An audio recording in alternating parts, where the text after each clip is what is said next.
Stage decor naman po yung ating gagawin at nagsimula na tayong maglagay ng kanyang design dyan sa gilid at sa taas. Meron tayong ginawang parang tela o parang telon para hindi na po sila magde-design kapag merong program yung ating school. At dyan tayo gumawa sa Barangay Agkagay, Hamindan, Capiz. Yan, yung ating ginawa sa Agkagay Elementary School. At nagsimula tayong maglagay kanina. Dyan tayo nag-una sa taas at sa gilid. Naglagay tayo ng parang telon o tela.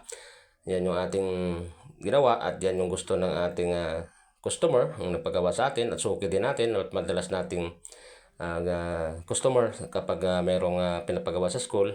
Yan yung ating suki at yung ating ginawa dyan sa gitna. Naglagay tayo ng kanyang design o mural view. Yung ating napiling design ay yan yung gusto ng ating customer at binase lang natin yan sa binigay sa atin na picture at yan yung ating sunod pati yung mga design sa gilid ng mga tela at yung ating ginagawa dyan ay yung waterfalls at saka meron tayong rice field. Yan, magkaiba po yung waterfalls at yung rice field na design dahil po yung atin pong rice field ay malayo po yung kanyang design dyan at ang proportion po ay hindi nagbabagay dahil po magkaiba po yung location ng waterfalls tsaka yung rice field natin dyan.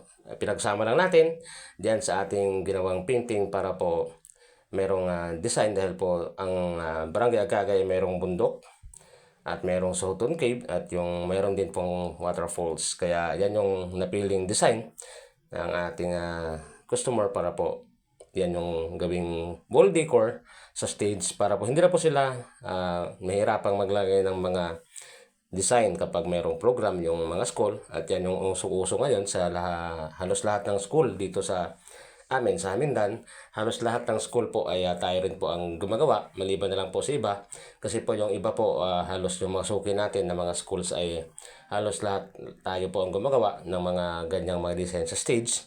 At yung atin pong mga suki ay maraming salamat sa inyo dahil po patuloy niyo pong tinatagilik ng ating mga ginagawang letterings at paintings at tayo po ang inyong pinagkakatiwalaan kapag mayroon kayong gustong ipagawa sa inyong mga school at nagpapasalamat po tayo dahil simula nung sa father ko pa po, sa tatay ko, ang tatay ko po ay ganoon din at sa kanya po naman yung ganitong abilidad at pasasalamat po tayo at proud na proud po ako dahil po yung father ko ang nagturo at nagbigay sa atin o pamana niya yung kanyang abilidad dito sa ating mahal na ama dahil po siya po yung talagang original at napakagaling.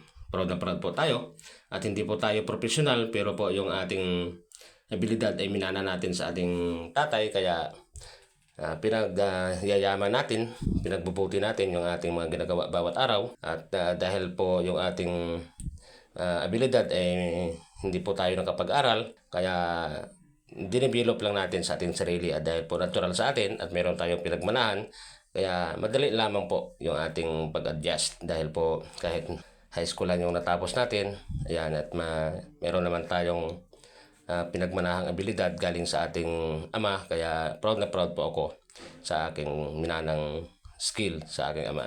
Yan, yung ating pong ginawang painting dyan, malapit na tayo matapos dahil po yung ating waterfalls ay tapos na. Tapos yung rice field natin, naglagay tayo dyan, mga guhit-guhit.